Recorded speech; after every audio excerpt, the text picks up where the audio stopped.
Hey guys, how's it going? My name is Adam. Today I'm gonna show you how to turn on Safe Search in Google Chrome.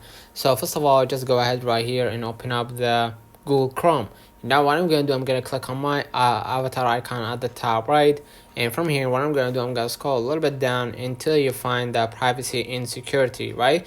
And from here what I'm gonna do, I'm gonna just go ahead to the safe browsing, okay, and make sure that your safe browsing is in enhanced protection, so you can get faster, proactive protection against dangerous websites and downloads and extensions. All right, and basically that's it.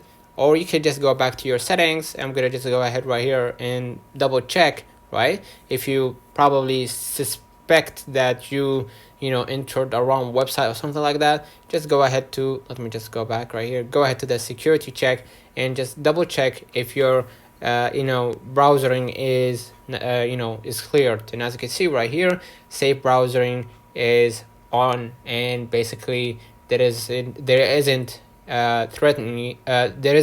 anything threatening yet. Let me know in the comments if this video helped you. Don't forget to like and subscribe. Thank you for watching.